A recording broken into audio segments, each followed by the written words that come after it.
Amiguitos personales, bienvenidos al episodio de hoy. Ahorita salgo yo solito en video porque les tengo una buena y una mala. La buena es que, pues sí, hay episodio de hoy. ¡Qué bien! La mala es que nos traicionó el software con el que grabamos el video y el audio del episodio.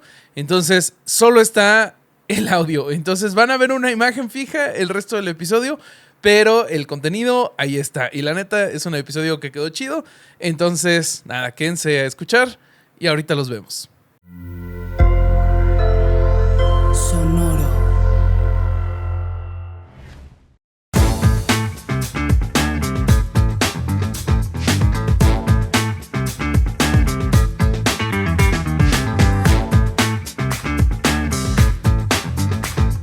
¿Qué tal, mis estimados herejes? Bienvenidos a Herejes, el podcast, un espacio para conocer y discutir tópicos históricos, científicos, filosóficos de actualidad y cultura popular desde el pensamiento crítico y la evidencia disponible, intentando siempre encontrar el humor y el punto medio. ¿Cómo están, amiguitos? Soy Bobby y hoy objetos de tamaño normal, una jeringa de 10 mililitros. Ok. Ahí está. Muy bien. ¿Cómo estás, Vasqui? ¿Todo bien? A ver, apretala fuerte a ver si se rompe. Quiero ver tu fuerza de mano. No, o sea... Ah, pero tiene la parte de que... adentro, ¿no? No se va a romper. Sí, tiene la parte de adentro, no se rompió. No, soy débil. Aguanta, pero ¿cómo estás? Estoy muy bien, muy contento. Me gusta el tema. Creo que va a ser interesante. Estoy súper contento de lo que está pasando en Patreon. Ayer, esto se está grabando un jueves. Ayer, miércoles, tuvimos la cuarta ya reunión del Club de Lectura. Cada vez somos más. Recuerden que es en el tier Cucurrul, porque escribió mucha gente. Eso también, preguntaron la otra vez, ajá. Sí, también escribió gente en el grupo de difusión de Instagram. Es en el tier Cucurrul, porque es la única, o sea, nos toman mucho dinero las plataformas de lo que nosotros ponemos el valor del tier. Entonces, la verdad que para que valga la pena tiene que ser en ese, que es el que tiene el mejor contenido. Pero eso es para la grabación. Después, sí, para participar en la grabación, para ver lo que se grabó, está para todos los suscriptores, ¿ok? O sea que si no pueden venir a participar, pero quieren escuchar la conversación sobre lectura, está para todos los Patreons y todos los miembros. El Corsario está subiendo una serie que se llama Los Relatos del Corsario, que las apuestas en Las Vegas pagan 81 a que terminen el primer número, pero Hijo de la pero chica. Bueno, por ahora subió uno. Bobby subió varias críticas de shows de stand-up y también cosas que quedaron afuera. Y acabamos de grabar recién un pre-show divertidísimo de 27 minutos. Es una locura. Empezamos hablando es como si fueran historias del más acá, pero herejes. Es un delirio absoluto. Empezamos hablando sobre apodos graciosos, Guanajuato y apodos graciosos. Y nos fuimos a la verga. Y terminamos hablando de cómo los sacerdotes usaban al Corsario como joystick humano. O sea, si quieren siempre verlo, terminan en lo mismo, güey. Si quieren, suscríbanse a Patreon o a las membresías de YouTube y lo van a...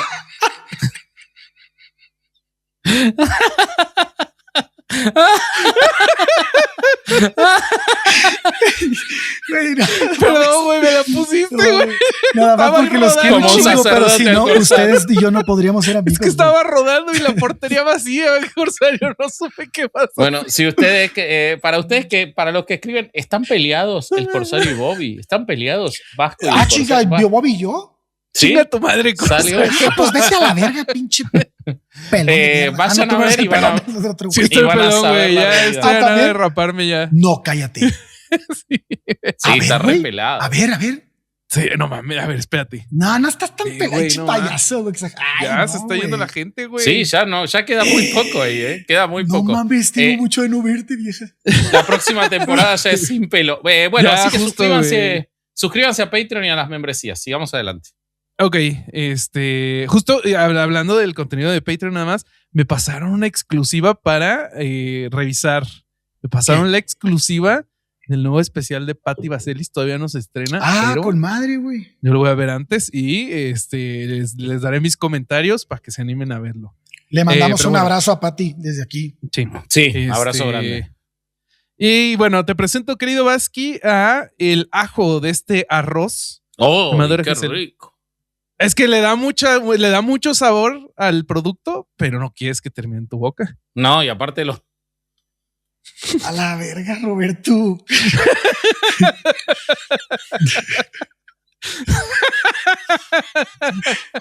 No, ya no digas nada.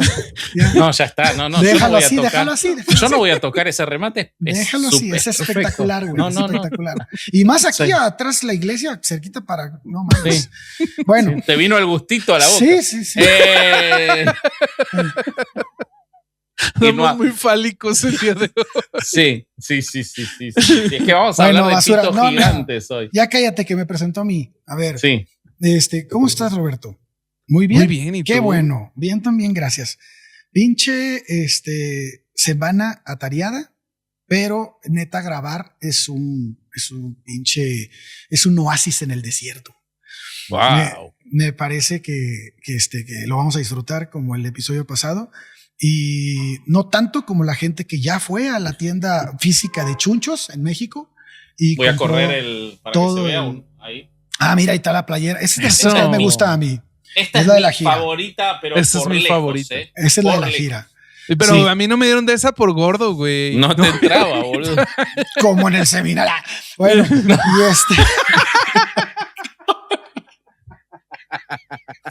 Chunchos feliz de que hayamos metido eso en su publicidad. Ya saben que pueden ir a la tienda física a comprar en línea todos los productos de Chunchos, tazas, sudaderas, playeras como la que trae Vasco y pues todos los productos que Chunchos ha hecho tan bonitos y tan dedicados para su podcast de confianza. Sí. Así que, Bobby, yo sé que empiezo yo, pero ¿qué pedo?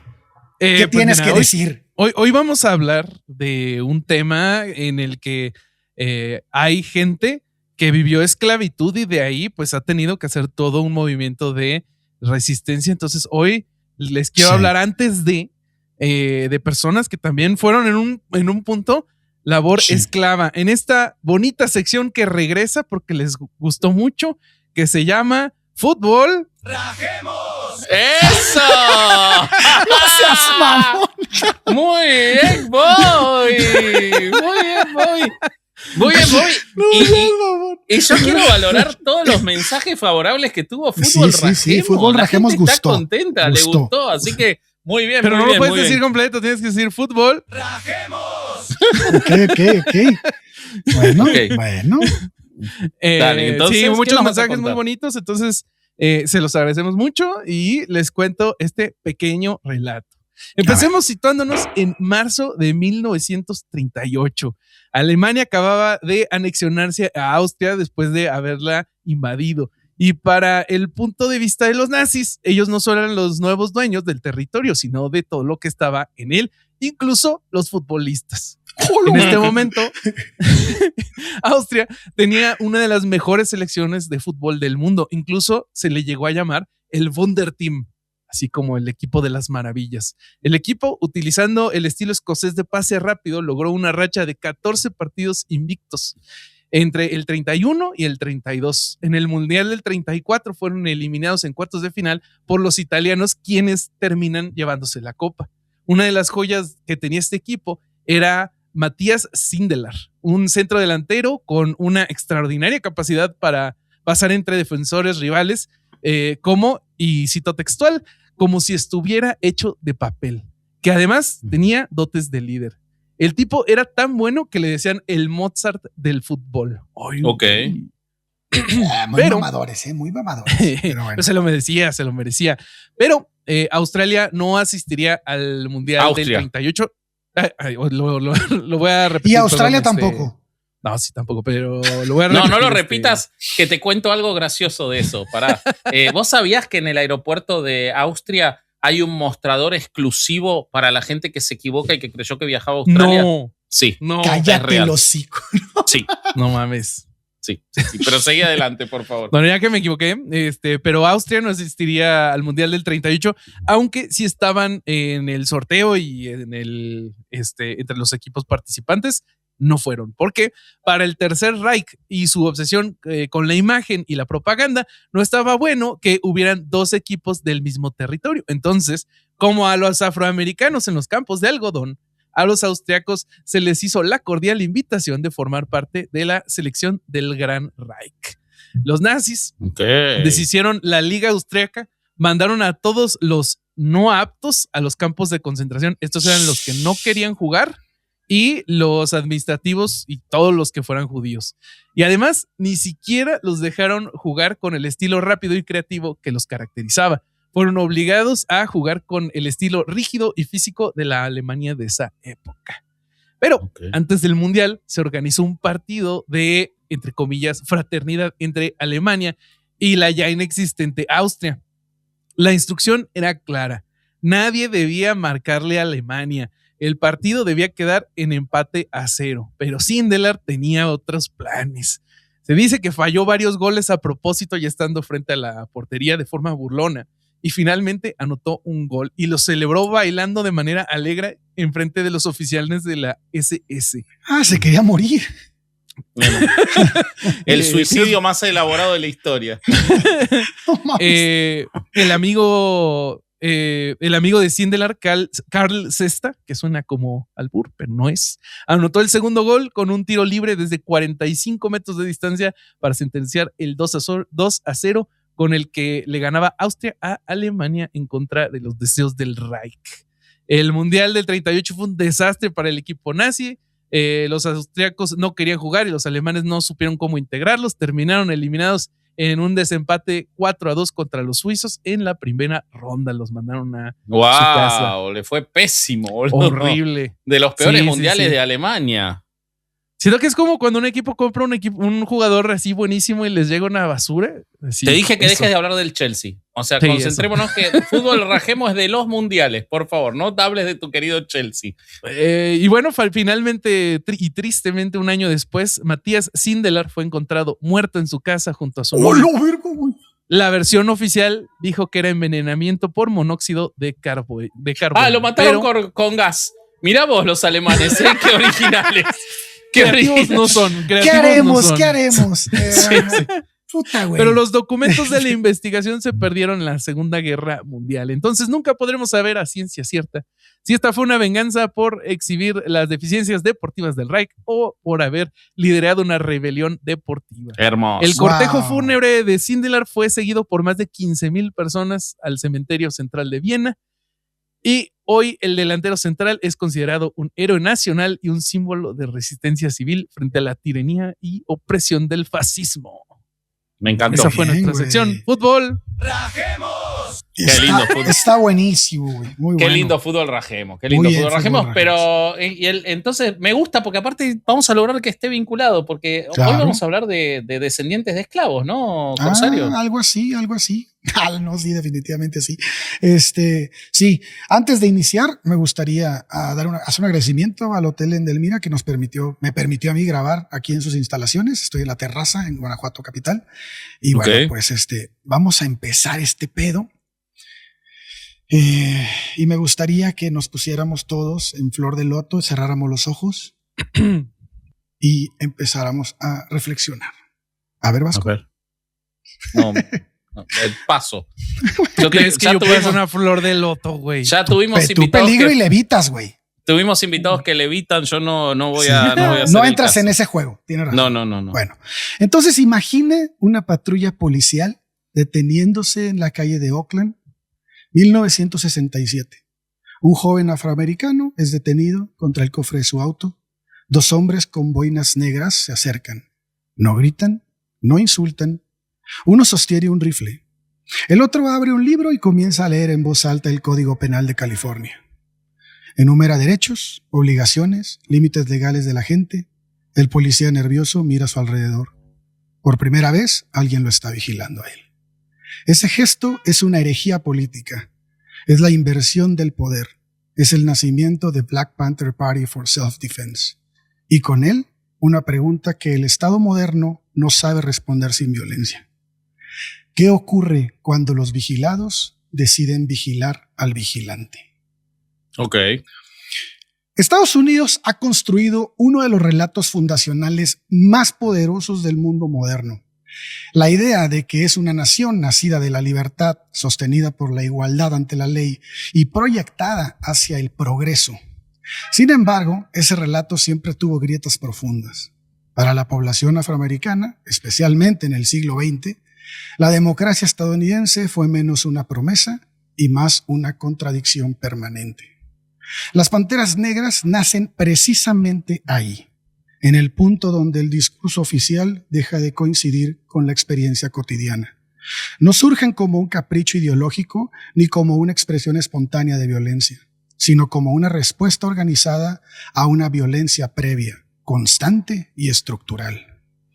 A mediados de los años 60, Estados Unidos atravesaba una transformación profunda. En el plano legal, la segregación comenzaba a desmantelarse. En el plano simbólico, el movimiento por los derechos civiles ocupaba el centro del debate público. Pero en el plano material, para millones de afroamericanos, poco o nada había cambiado. Que esta era más Dime, o menos oye. la época donde hasta las iglesias estaban segregadas, ¿no? Que había hasta para la parte religiosa. Depende del estado, a muchos Totalmente. lugares estaban las leyes Jim Crow, las leyes Así de es. iguales pero separados. Exactamente. Así Sí. es. Sí, Todo sí, este sí. drama Es ese que- momento. No del- era en del au- California, pero del en muchos autobús estados sí lo y es. los niños que Exactamente. iban acompañados Así del es. policía a la escuela. Sí. Sí. Paradójicamente, defendido por los demócratas. Quienes defendían todo el sistema Jim Crow eran gobernadores demócratas, no republicanos. Eso es algo Así muy es. interesante de la historia norteamericana. Entonces, Bueno, pues las comunidades negras seguían concentradas en barrios empobrecidos, con escuelas precarias, con sistemas de salud inexistentes y un mercado laboral que las expulsaba sistemáticamente. El Estado aparecía de forma intermitente, casi siempre bajo una sola figura, la policía. No como un cuerpo de protección, sino como una fuerza de control. Patrullajes agresivos, detenciones arbitrarias, violencia física, asesinatos que rara vez llegaban a juicio. La experiencia negra con la ley era clara. La ley no estaba diseñada para protegerlos, sino para vigilar y castigar. Para entender por qué alguien decidiría vigilar a la policía con rifles y códigos legales, hay que retroceder una década y mirar a dos figuras que dividieron el alma del movimiento negro: Martin Luther King Jr. y Malcolm X. Martin Luther King no surge del gueto, sino de la clase media del sur. Pastor, doctor en teología, formado en la tradición cristiana del evangelio social. Su liderazgo comienza casi por accidente, en 1955 en Montgomery, Alabama, cuando una costurera llamada Rosa Parks se niega a ceder su asiento en un autobús segregado. lo que decía Bobby. Es el 55, claro. El boicot dura 381 días. King emerge como un líder nacional. Su estrategia es clara: obediencia civil no violenta, inspirada en Gandhi. Desobediencia civil no violenta. Desobediencia civil no violenta, inspirada en Gandhi. Pero hay una anécdota que la historia oficial rara vez cuenta. En 1956, la casa de King fue bombardeada con dinamita mientras su esposa y su hija estaban dentro. King llegó, vio los escombros y aún así pidió a la multitud que no atacara a los blancos. Este es el origen de su fama moral, pero también el origen de una pregunta que muchos jóvenes negros no podían responder. Exacto. ¿Hasta cuándo soportar sin reaccionar? En los últimos años de su vida, King se vuelve mucho más radical. Denuncia el capitalismo, critica la guerra de Vietnam, habla de una revolución de valores y una redistribución económica. En 1967, declara que Estados Unidos es el mayor proveedor de violencia en el mundo. Ese King, anticapitalista, antiimperialista, fue borrado del mito. Duró 3 meses. Ese King duró 3 meses. 3 meses, güey. Sí. Malcolm X es otro mundo, ¿no? Viene de otro lado. No de iglesias, sino de las cárceles. Hijo de un predicador asesinado por supremacistas blancos, criminal juvenil, preso a los 20 años. En prisión se convierte al Islam y se transforma en un orador brillante. Mientras King hablaba de integración, Malcolm decía algo mucho más incómodo: no soy estadounidense, soy una víctima del americanismo. Malcolm X afirmaba que los negros tenían derecho a defenderse por cualquier medio necesario. Denunciaba que Estados Unidos era un imperio colonial, incluso dentro de sus propias ciudades. Cuando periodistas le preguntaban qué pensaba de King, Malcolm respondía que la no violencia solo funcionaba si el opresor tenía conciencia moral. Y agregaba al final, no he visto evidencia de esto en América. Traca, güey. En 1965, Malcolm X es asesinado. King en el 68. 2 líderes, 2 estrategias, el mismo final. Oakland, California, se convierte en un escenario clave. Ciudad portuaria, industrial, marcada por la migración afroamericana y por una policía particularmente violenta. Allí, la tensión entre comunidad y Estado no era abstracta. Se vivía en cada esquina, en cada patrulla, en cada arresto sin causa. Para los jóvenes negros de Oakland, la brutalidad policial no era un escándalo ocasional, era una rutina. Frente a esa rutina, el lenguaje de la paciencia comenzaba a agotarse. La muerte de King y de Malcolm no cerró el debate, lo radicalizó. El movimiento por los derechos civiles... Es que, perdón, pero dime. vos lo que podés ver ahí Sí. es que la muerte de ambos le da la razón. La muerte de Malcolm X hay que dejarla un poco aparte porque hay un montón de Sí. sospechas de si no hubo incluso gente adentro de su núcleo, ¿no? Que participó en su muerte. Pero la muerte de Martin Luther King solo le puede dar la razón a los que buscan una solución que sea más efectiva y no con la no violencia, o por lo menos no con una no violencia tan pacífica, tan de la idea de si somos buenos, el otro va a ser bueno. O sea, es la muestra del fracaso de eso. Martin Luther King tiene un mérito gigante que es exponer al mundo lo que están pasando los afroamericanos en los Estados Unidos. Pero su lucha no es exitosa, su lucha es un fracaso. Que es muy parecido a lo que hablamos cuando platicamos de Gandhi, ¿te acuerdas? Exacto. Es eso. Sí. Bueno, el movimiento por los derechos civiles ya había logrado conquistas importantes en ese momento, pero también había dejado una sensación de desfase. Las leyes cambiaban, pero los cuerpos seguían cayendo. El derecho al voto no impedía una golpiza y la integración legal no garantizaba seguridad ni dignidad. Aquí emerge otra pregunta incómoda. ¿Qué sentido tiene la no violencia cuando la violencia ya está normalizada del otro lado? Esta pregunta no nace del cinismo, sino del cansancio histórico y encuentra eco en figuras como Malcolm X, quien rompe con la narrativa de la interpretación pasiva y coloca a la autodefensa en el centro del debate político. No se trata de atacar, sino de no aceptar el papel de víctima permanente. Pues con esas ideas en la mesa, llega el año de 1966. Huey P. Newton y Bobby Seale fundan Black Panther Party for Self-Defense. El nombre es una declaración de principios. No habla de venganza ni de caos. Hablan de defensa. Pero antes de ser líderes, fueron biografías fracturadas por el sistema. Newton nació en Luisiana, hijo de migrantes pobres del sur profundo, y creció en Oakland. Fue disléxico, marginado por la escuela, perseguido por la policía desde joven. En lugar de aceptar el destino del gueto, decidió aprender a leer con los libros más difíciles que encontró. Platón, Marx, Mao, Fanon. Cañitas. Cañitas. Decía que... Difícil sí está. Sí está difícil. Es que hay que reestructurarlo todo para entenderle, güey. Sí está cabrón. El libro de fotos de Mendicuti. No. Eso está difícil, pero de comprar. Porque es difícil de comprar, sí. pinche O sea que estaba entre comprar un 3 ambientes en Condesa o el libro de Mendicuti. No, le mandamos un abrazo a Mendicuti. Compren el libro, que aparte salimos nosotros en el libro, así que cómprenlo. Sí. Entonces, Decía que quería demostrar que el gueto también podía pensar. Bobby Seale nació en Texas, hijo de un carpintero y un mecánico. Hijo de un carpintero y un mecánico. Se mudó a California buscando... qué futuro. modernos. ¡Qué modernos! Pues es que hijo ya de un era gente muy elevada, güey. Un carpintero y un mecánico, ok. Es que el pedo es que no sé quién era quién, güey. Por eso ya no puedo decir. Pero bueno, es irrelevante. Se mudó a California buscando futuro y encontró racismo estructural. Entró a la Fuerza Aérea creyendo que el uniforme lo protegería.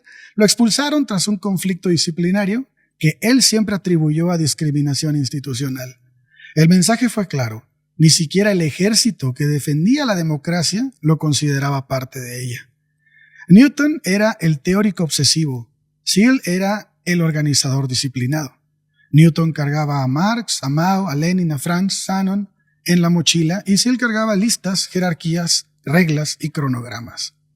En un ensayo, Newton escribió que las comunidades negras eran colonias internas, explotadas económicamente y ocupadas militarmente por la policía. Para ellos, el gueto no era un barrio, era un territorio conquistado. Te agrego una cosa.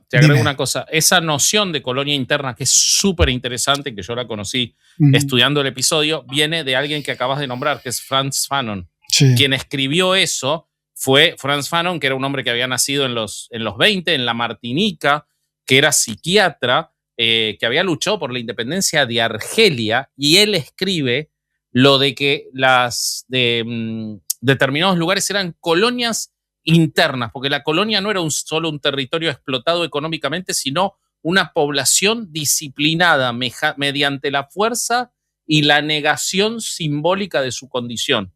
Eso era lo que Huey Newton utiliza, y por eso vos hablaste de Fanon recién. Le queda concepto como anillo al dedo. Güey. Exactamente, sí. Exactamente. Sí, y con esto que nos dice Vasco, pues la conclusión es radical, pero lógica, ¿no? Si el Estado no protege a una parte de su población, esa población debe organizar su propia protección. Exacto.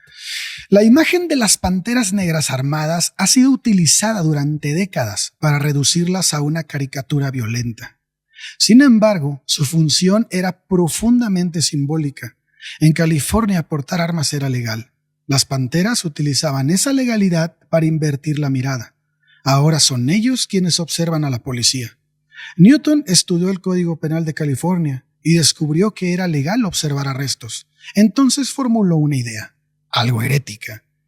Si la policía patrulla a la comunidad puede patrullar a la policía. Claro. De hecho, cuentan que Newton llevaba una grabadora y un libro de leyes en el auto, y cuando la policía se detenía a alguien, se acercaba y le decía con calma: «Estamos aquí para asegurarnos que no violen los derechos constitucionales de este ciudadano». En 1967, un grupo de panteras entró armado al Capitolio de California, en Sacramento, para protestar una ley que prohibía portar armas. Los legisladores huyeron de la Cámara. Ronald Reagan pidió reforzar el control de armas. Qué ironía tan histórica, tan cabrona, güey. Wow. O sea, las primeras leyes modernas de control de armas en California fueron impulsadas por conservadores blancos aterrados por negros armados, güey. Sí, tal cual. La prensa habló de terroristas, pero el mensaje ya estaba claro. El miedo es político y el Estado no tolera perder ese monopolio. Las panteras no se limitan a denunciar la violencia policial. Articulan un proyecto político, el programa de los 10 puntos. Exigen empleo, vivienda digna, educación no racista, atención médica y el final de la brutalidad policial. Aquí se revela su dimensión más peligrosa. Las panteras no solo exigen derechos civiles, cuestionan el orden económico y social que produce la desigualdad racial. No piden inclusión simbólica, exigen redistribución, autonomía y poder real.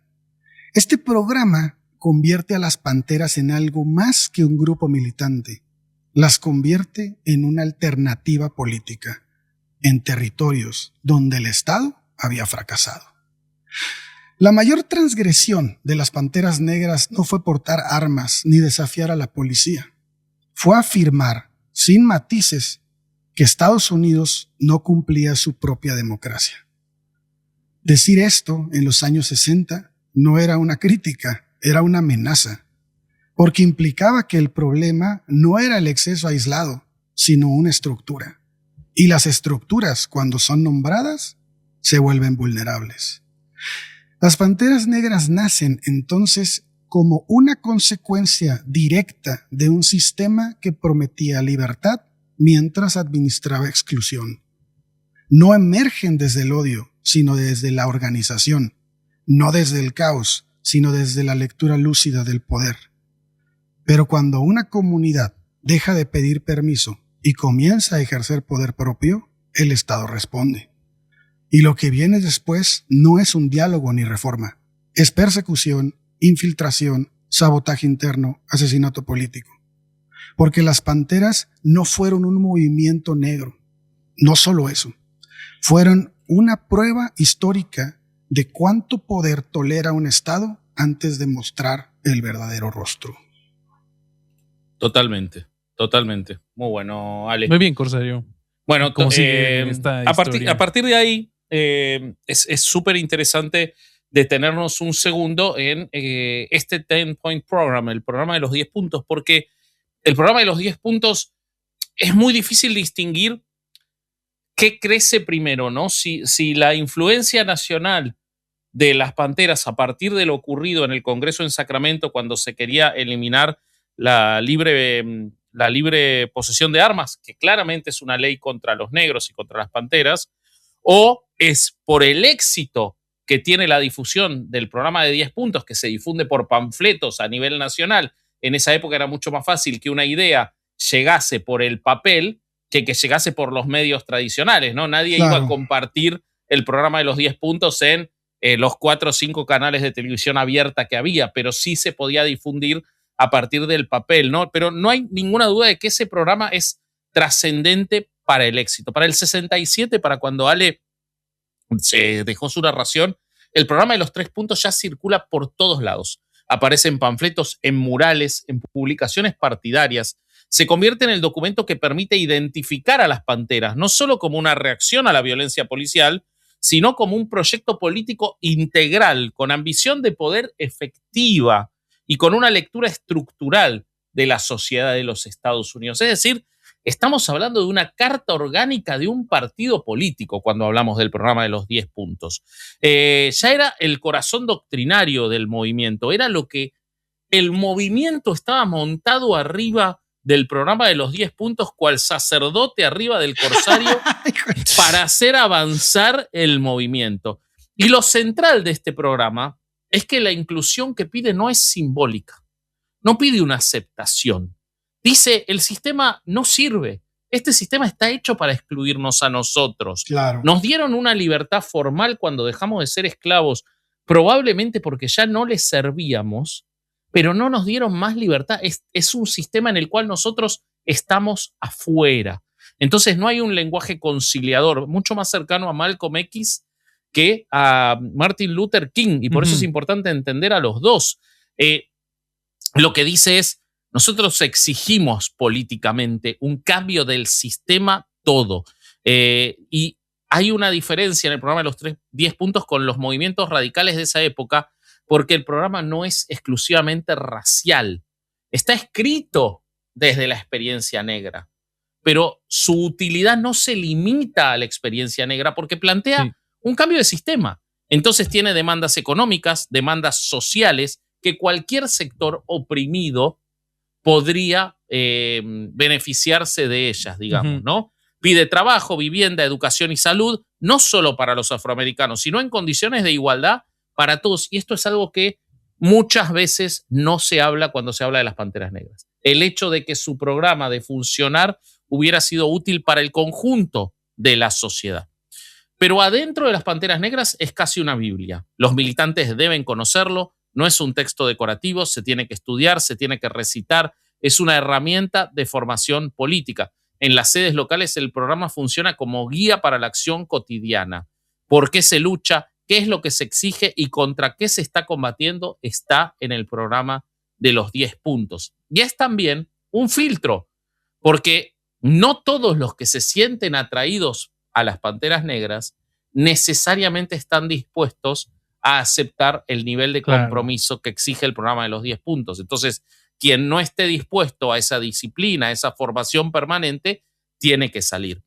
En paralelo con el programa de los 10 puntos, o quizás gracias a él, y entonces esto para mí es súper interesante porque es un grupo netamente intelectual, las Panteras Negras. O sea, si uno lo analiza, su éxito es a partir de la construcción ideológica y no de los hechos. Y en general, cuando vemos incluso en películas y en todo, lo vemos como un grupo irracional, violento. Claro, hay una construcción de deteriorar la imagen de las Panteras Negras, pero es un grupo netamente intelectual. En la película Judas Judas and the Black Messiah, por la cual ganó el Oscar Daniel Kaluuya, se muestra esto que hace de Fred Hampton, de quien les voy a hablar en un ratito, una gran película que les recomiendo. Pero en el 67 se empieza a expandir. En el 68 ya está claro que no puede funcionar como un grupo espontáneo ni como una red informal de activistas. Los movimientos que no construyen una organización terminan diluyéndose. Entonces las Panteras saben de esta fragilidad y apuestan a una estructura partidaria definida con jerarquías, reglas internas y mecanismos de formación política. Forman capítulos locales, cada uno con responsabilidades específicas y una cadena de mando clara. Hay ministros de información, de defensa, de educación, o sea, ministros no en el sentido religioso, sino como si fueran como secretarios, digamos, Okay. A nivel México. En Argentina se dice ministros, pero no como sacerdotes, ¿no? Sino como encargados de esas cosas. Y los militantes de base. La disciplina es un valor central. No se trata solo de obediencia, sino de coherencia. La organización busca transmitir esa imagen de un colectivo serio, capaz de sostener acciones prolongadas en el tiempo. El grado de improvisación que se le permite a los miembros de las Panteras Negras es casi inexistente. Es una organización sumamente vertical. Fíjate, Vasco, perdón que te interrumpa. Por favor. Eso que dijiste hace rato, que es un movimiento mucho más ideológico que armado, que violento, que físico, tiene mucho que ver también con esa generación, güey. Porque si recordamos a todo lo que cambió, toda esta ideología de la contracultura, la política y sociedad de los años 60, yo no sé, me acuerdo cuando grabé el episodio de Janis Joplin, cuando todos esos güeyes leían el libro de On the Road, ¿te acuerdas? Sí, claro. Mejor de Café con Tachas es algo de Averiados. Es buenísimo. De Averiados. Sí, eso a mí me llama mucho la atención, que hay pocas generaciones posteriores a esa que hayan cambiado tanto con la literatura. Claro. Y entonces es muy coherente decir que este movimiento de Panteras Negras también lo hizo, porque esa independientemente de que las drogas estaban en su máxima esplendor, güey, la raza era muy culta, leía un chingo, güey. Esa generación leía muchísimo y no solo lo leía, sino que lo llevaba a la práctica, güey. Totalmente, ¿no? Totalmente. Sí, tal cual. Es así. Bueno, también tenían políticos realmente muy cultos. O sea, te puede gustar más o menos Kennedy, te puede gustar más o menos el vicepresidente, el que lo sucedió, Johnson, pero eran tipos muy formados. Era otra historia de la política. Entonces, eso también se veía en todas estas cosas, ¿no? Entonces, la estructura es muy seria. O sea, esto no es un hobby, no es algo que puedas hacer el fin de semana. Hay horarios, tareas asignadas, responsabilidad colectiva. No hacen lo que hacían otros grupos radicales de la época, incluso los hippies o demás, que era una cosa mucho más liberal. Esto era muy vertical y organizado. Y uno de los aspectos más significativos y tal vez revolucionarios de las Panteras Negras es el papel de las mujeres. Aunque la imagen pública del partido suele estar asociada a hombres armados, la realidad interna era muy distinta. Y esto también se ve en Judas and the Black Messiah. A fines de los 60, las mujeres representaban una proporción muy fuerte de la militancia y tenían roles clave, tanto en logística, en educación, en comunicación e incluso en conducción.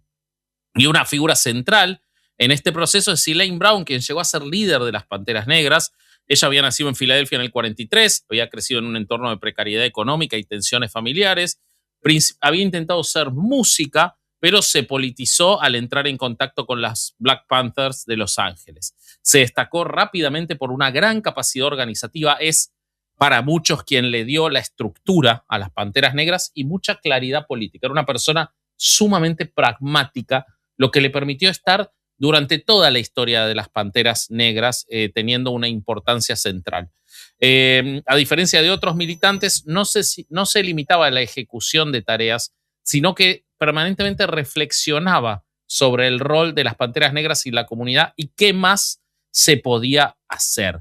Y ahí hay algo importante que es el reflejo de esto, que es el trabajo comunitario de las Panteras Negras, que no solo hacen militancia, sino que entran verdaderamente en las comunidades, porque saben que el poder no solo se va a construir con sus afiliados, sino con una legitimidad general, una legitimidad barrial, ¿no? Un poco lo que hacen los evangélicos, con las diferencias del caso, pero es muy similar a lo que hacen los evangélicos, que no solo se meten a hablarte de Dios. Te abren el comedor. Se involucran en tu vida privada. Te ponen un doble A. A. Saben a quién, exacto, saben a quién le falta comida esa semana, saben quién se quedó sin trabajo.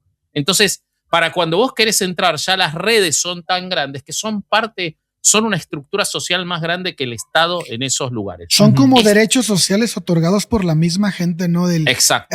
Yo había visto que incluso había como camiones comunitarios para llevar a gente a ver a las cárceles, güey, a sus hijos y claro, así, güey. O sea, exactamente. Tan cabrones, güey, tan muy organizados. Sí. Bueno, entonces ellos tenían que presentarse como una herramienta al servicio de la comunidad, no como una vanguardia. Esta inserción territorial cumplía una función defensiva, por supuesto, porque en los barrios donde las panteras eran conocidas y respetadas, era casi imposible que la policía los encontrara, porque los pasaban de casa en casa cuando los querían ubicar y era casi imposible. Era un lugar de protección. No se eliminaba la violencia policial, pero la volvía visible, era más fácil que la denuncien y era más difícil que los encuentren. Pero eso no dejaba de lado la formación ideológica. Los militantes no solo participaban en acciones, sino que estudiaban permanentemente, leían textos políticos, discutían experiencias internacionales, analizaban la historia de Estados Unidos y del racismo en los Estados Unidos, formando cuadros políticos que después pudieran servir a la sociedad en general. Esto distingue mucho a las Panteras Negras de otros grupos. De esa idea nacen los llamados Survival Programs, programas de supervivencia, que eran el núcleo más temido del proyecto de las Panteras Negras. No eran proyectos pensados como caridad ni como asistencia, eran actos políticos. Cada plato de comida, cada consulta médica, cada traslado organizado, como los que decía el Corsario a la cárcel, era una demostración concreta de que el poder venía de abajo, de que el Estado estaba abandonando a alguien y ellos lo estaban reemplazando. Mostraban la carencia moral del Estado, que no cumplía sus funciones, y en su reemplazo estaban las Panteras Negras. Uno de estos programas muy famosos es el Free Breakfast for Children, el desayuno gratis para los niños. Militantes del partido organizaban desayunos gratuitos para niños antes del inicio de las clases, o sea, antes de ir al colegio, les daban el desayuno, las Panteras Negras. Un niño que llegaba a la escuela sin comer no podía aprender. Y si ellos querían cambiar el sistema, tenían que cambiar la capacidad de los niños. Entonces, ellos eliminaban o intentaban eliminar esta condición no solo económica de la pobreza, sino este mecanismo de reproducción y de continuidad de la desigualdad a través del alimento. Y al poco tiempo, miles de chicos recibían este desayuno diario gracias al partido. Las sedes a esa hora de la mañana eran comedores improvisados. Los militantes conseguían alimentos, los daban, hacían acuerdos con los comerciantes, repartían y las madres dejaban a los chicos al cuidado de las Panteras Negras, para que veamos el contraste con lo que se muestra muchas veces culturalmente sobre las Panteras Negras, ¿no? Sí. El impacto fue tan grande que incluso el Estado en esos lugares tuvo que empezar a hacer eso. O sea, el Estado empezó a copiar a las Panteras Negras. Los exhibieron a tal grado que ya les dio pena, ¿no? De que estén haciendo su chamba, güey, claro. Exactamente. Además, crearon clínicas médicas gratuitas, ofrecían atención básica, asesoramiento, campañas de prevención y algo que era central, la detección de la anemia falciforme, una enfermedad genética que afectaba de manera desproporcionada a la población afroamericana y que entonces, como a quien afectaba era la población afroamericana, le valía pito al Estado. No se ocupaba. Exactamente. Entonces, ¿quién se empieza a ocupar? Las Panteras Negras. Al poner el foco en este problema, las Panteras evidenciaban no solo la falencia médica, sino la jerarquización racial del sistema sanitario. O sea, ¿qué enfermedades se procuran? Las que tengan los de la escala social más alta. Y que luego pasó lo mismo con el VIH, ¿no? Bueno, por supuesto, exacto. Lamentablemente ya no existían las Panteras. También se organizan programas de transporte para familiares de presos, asesoramiento legal, clases de educación política, y cada uno de estos programas, por un lado, soluciona un problema concreto y por el otro lado, fideliza a la gente. Pero, por supuesto, con esta visibilidad cada vez más grande y con este cambio de estética que están construyendo, en el cual empiezan a exigir un respeto que antes no habían exigido, y además con el elemento visible, ¿no? Por ejemplo, las armas, las panteras negras de manera calculada no ocultaban sus armas, no las usaban indiscriminadamente, pero se valían de que la aportación era legal y entonces las mostraban. Y no era un instrumento de defensa, era una declaración política. En un país fundado sobre la mitología del ciudadano armado, donde estaba la segunda enmienda, y ellos dicen, bueno, ¿y por qué entonces los afroamericanos no podemos estar Les armados? aplicaron la de, sí, los ciudadanos pueden estar armados, se arman las panteras negras. No, así no. Exactamente. Era contra ellos que podíamos estar armados. Exactamente. Entonces, ya para el Estado, este crecimiento del partido, la expansión territorial y la capacidad para construir legitimidad en los barrios lleva a la conclusión inevitable en el aparato federal. ¿Vamos a acompañar esto? ¿Vamos a hacerles caso para que los afroamericanos vivan mejor? No, vamos a perseguirlos. Y ahí entra en escena J. Edgar Hoover, que si no vieron la película de Clint Eastwood, protagonizada por Leonardo DiCaprio, en la cual muestra la vida de Hoover, corten este episodio, déjenlo a la mitad y cuando termine esto vayan a ver esa película. Porque no le hagan caso, no le hagan caso. Es extraordinaria. J. Edgar Hoover, un tipo muy polémico, muy nefasto, nacido en 1895, que dirigió el FBI desde su fundación. De hecho, muchos le atribuyen a él la construcción del FBI en 1924 y la seguía dirigiendo para 1968. Había sobrevivido a todas las administraciones presidenciales, probablemente porque sabía secretos de todos. Es quien, dicen, difundió la cuestión de Marilyn Monroe y John Fitzgerald Kennedy. Era muy conservador, obsesionado con el comunismo y con el control interno. Entendía el poder no solo como fuerza, sino como una percepción. Para él, una organización que alimentaba niños, curaba enfermos y organizaba barrios era peligrosa. Una amenaza, güey. Exactamente. En documentos internos, el FBI de Hoover reconoce explícitamente que los programas sociales de las panteras son una amenaza seria porque generan apoyo popular y socavan la autoridad del Estado. Ese es el diagnóstico. ¿Cómo que no tienen miedo? Hoover. ¿De qué se trata?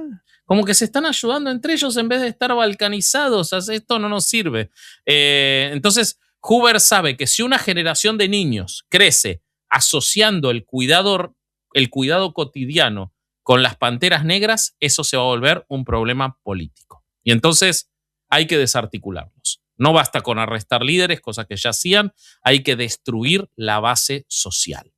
El blanco directo favorito del FBI a partir de ese momento no son los líderes, son los programas sociales. Empiezan a hostigar a las sedes, empiezan a ejercer presión sobre los comerciantes que colaboraban. O sea, ¿el blanco favorito es el negro? Sí, okay. Exactamente. Clausuran las sedes, empiezan a hacer campañas de desprestigio, empiezan a inventar cosas, mucho fake news sobre las panteras negras para cortar el vínculo entre el partido y la comunidad. Básicamente, no dicen vamos a atacar internamente la organización. Lo que dicen es vamos a hacer que la sociedad no quiera acercarse a las panteras negras. Vamos a vaciarlas de contenido. Y para eso construyen... Sí, vamos a decir que todos los latinos son unos pinches asesinos, ¿no? Exacto. No ha cambiado nada, cabrón.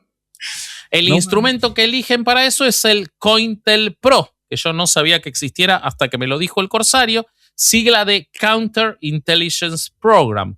Se trataba de un programa del FBI destinado en los papeles a combatir amenazas internas, pero en la práctica era una herramienta de guerra civil encubierta. Su objetivo no es hacer cumplir la ley, sino desarticular organizaciones, destruir liderazgos y quebrar la confianza de la gente con los movimientos.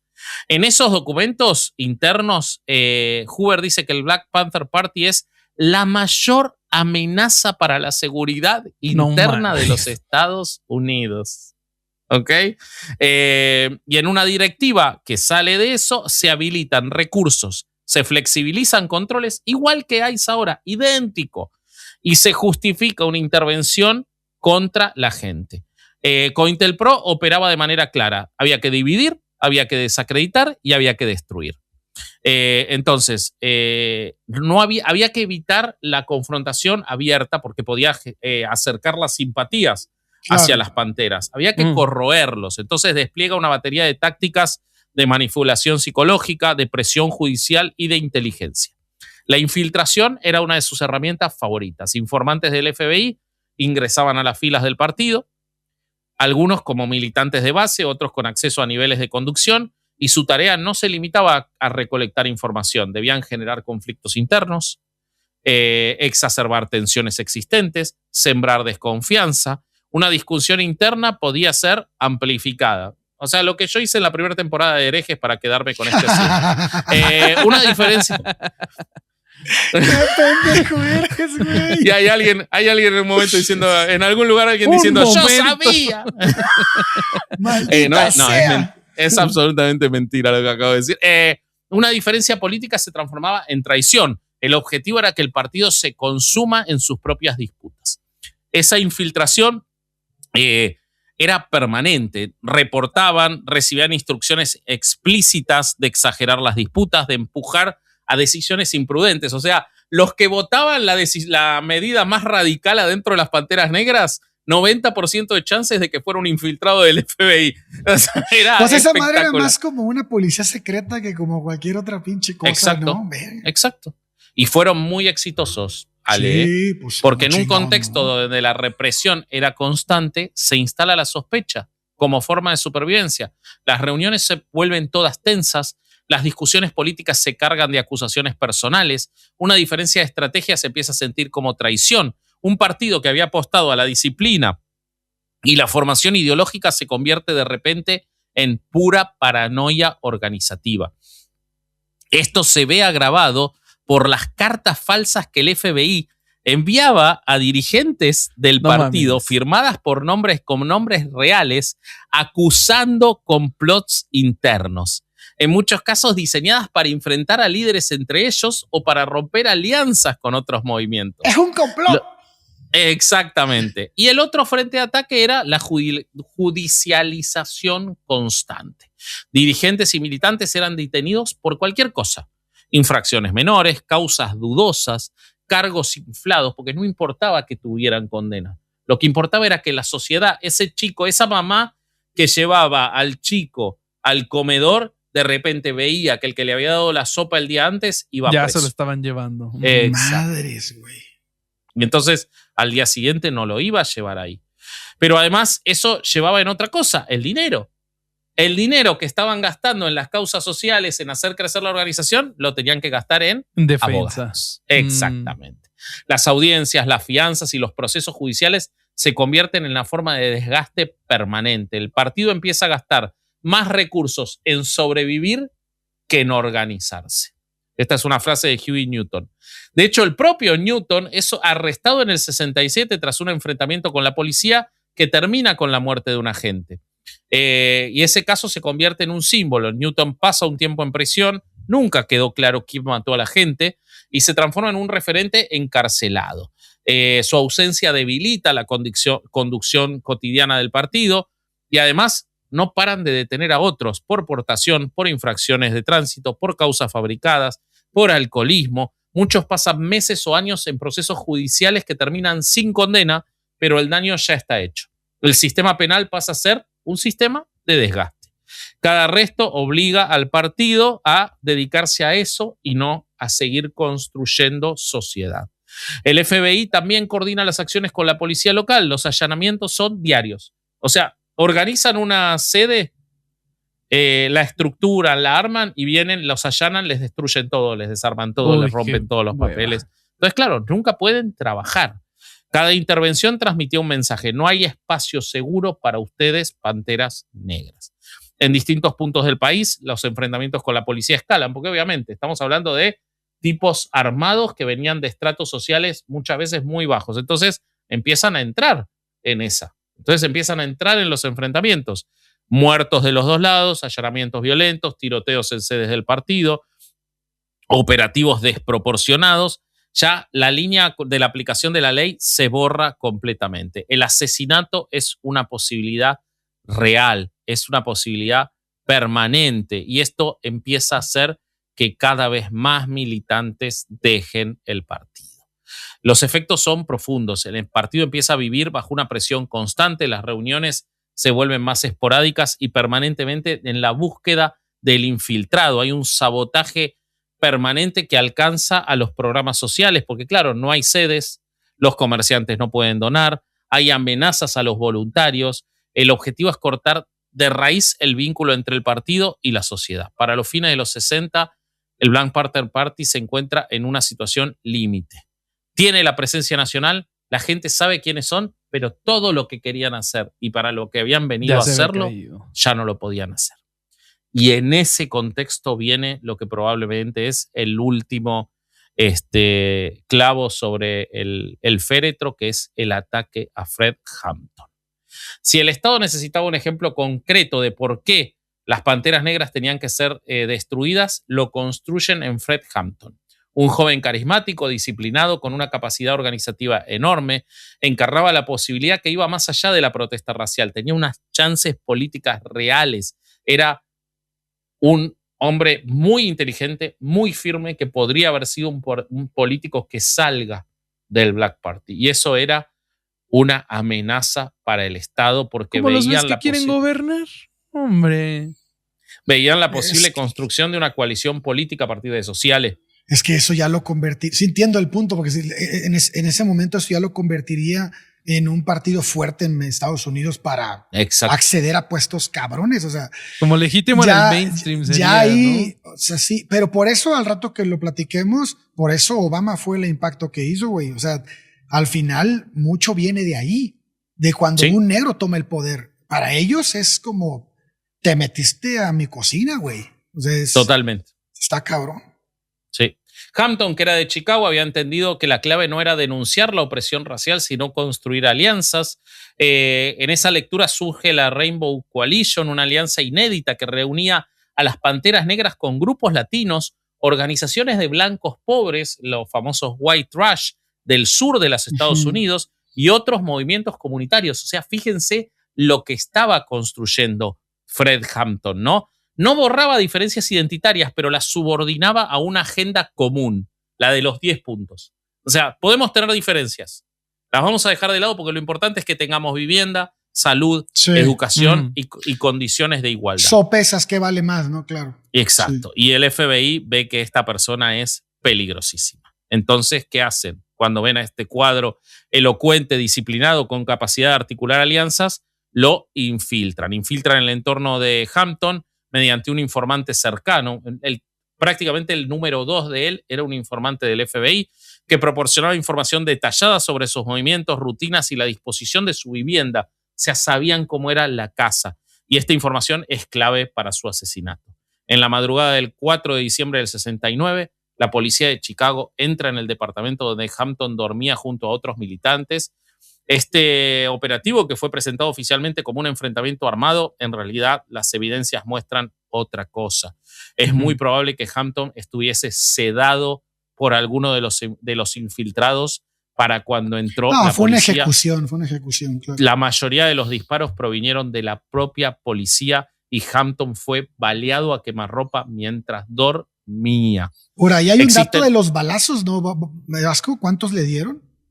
Ah, no lo tengo. Era una locura, güey. Creo que así arriba de 80, una cosa. Era una locura, güey.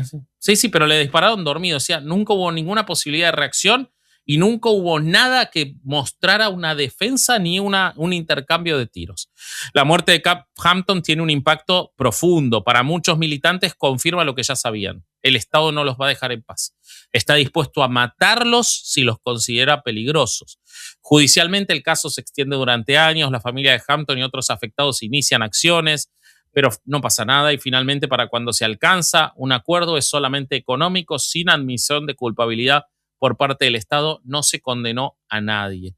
La muerte de Hampton realmente es casi el fin de los Black Panthers, no solo por la pérdida de este líder, sino porque simbolizaba que quien podía unificar a otros grupos, el Estado lo iba a ejecutar. O sea, que no intenten hacer lo mismo. La represión se hace más fuerte, la profundización de los conflictos internos es cada vez más grande. Muchos de los líderes están presos. Los que pueden salir están enfrentados entre ellos. Huey Newton y Eldridge Cleaver, dos de los líderes más importantes. Cleaver había escrito el libro Soul on Ice. Yo lo leí. Exacto. ¿Ah, sí? Sí, muy bonito. Increíble. ¿En serio? ¿De qué trata? Son parte de sus diarios y meditaciones que escribía desde la cárcel. Mira y vos. Pues mucho del, ¿cómo se llama? Muy similar a la línea de Malcolm X y de cómo socialmente pues esta sociedad blanca les imponía desde los criterios estéticos. Por ejemplo, una de las reflexiones que él tiene es de cómo muchos de los presos, incluso él, cuando lograban conseguir algo de material explícito para autocomplacerse en prisión, era más valorado, o el que más buscaban todos era de mujeres blancas. Mira. Pues eso eran cosas que él se cuestionaba. Un librazo, si lo pueden conseguir, muy recomendable. Qué interesante, Bob. Dale. Interesante. Oye, bueno, nada más para dejar no se quede grabado mal. Yo me confundí. No fue a él al que le metieron 80 balazos. A él le metieron 2 balazos en la cabeza nada más, como dices mientras dormías. Bueno. No, o sea, no, es que hay un caso que me acuerdo que leí que a un güey le metieron más de 80 balazos, pero yo confundí a este güey con él. ¿A vos en el seminario? Algo así. Sí, varios tiros te dieron. Sí, bueno. Todo lleno, todo balaseado me dejaron sí, un gangbang de balazos.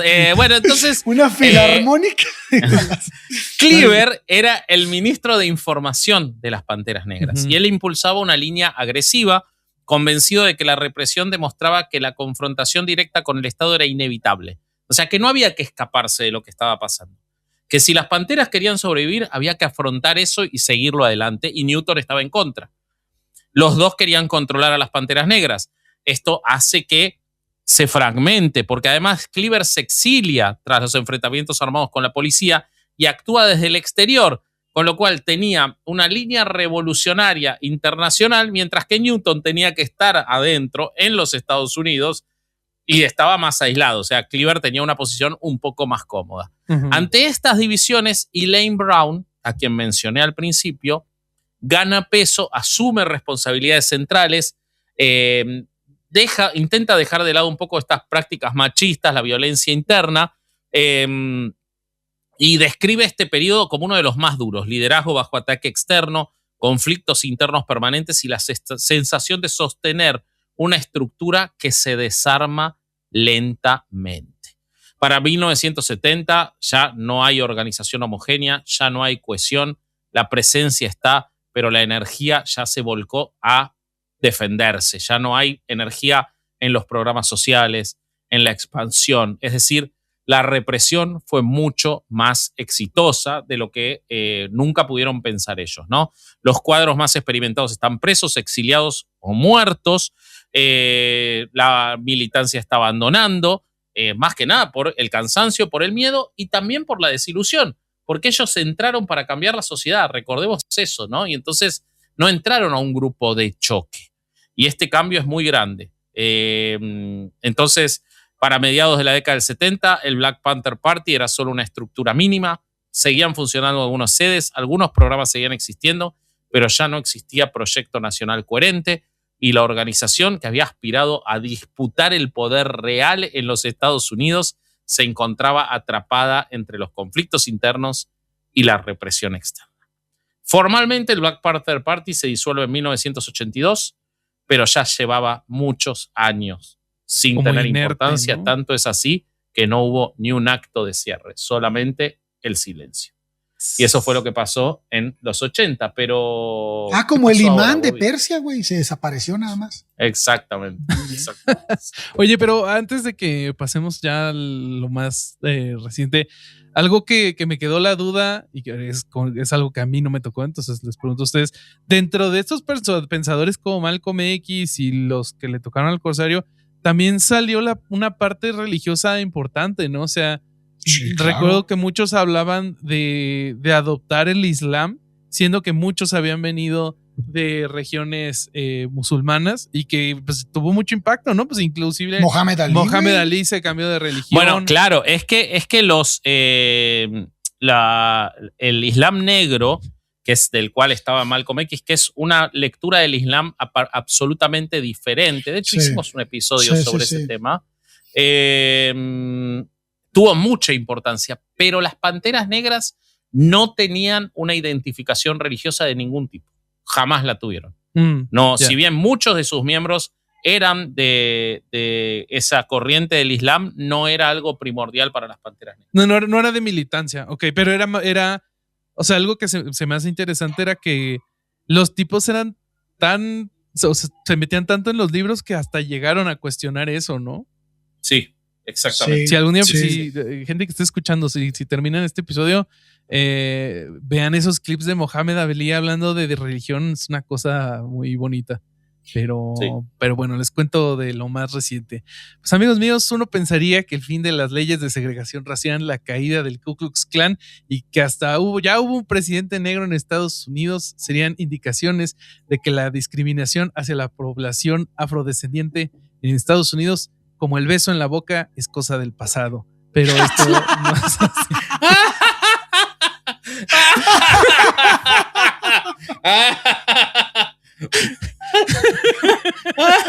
Muy bueno, güey. Chingado. ¿Cómo seguía? Güey. La moda ahora es el amor a pelado, una mierda así. El amor a pelado. Sí. Qué imbécil, güey. Sos un tarado. Pero no es que el racismo haya desaparecido. Realmente lo que pasó es que cambió de forma. Lo están llamando al corsario a coger. Sí. Voy a poner mute. ¿Qué pedo, güey? ¿Estás en las vías del tren o qué chingado? Está ahí la señora Iglesia. No mames, te están llamando a misa, güey. Ay, no sé qué me pasa, güey. A la verga. Es el rapto, güey. Ya se están llevando de nuevo, corsario. Sí, güey, sí. Podría ser una buena película de terror el sonido que empieza así a cambiarte, güey. El sonido de la iglesia. Yo siento que en el seminario te han de haber puesto una palabra clave, güey. Que como el soldado reaccionabas otras cosas.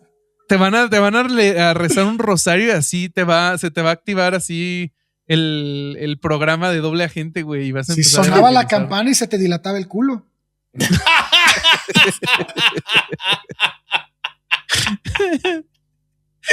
Qué cosas tan asquerosas y horribles, güey. Sonaba la campanilla y se te dilataba el culo. Como Popper, güey.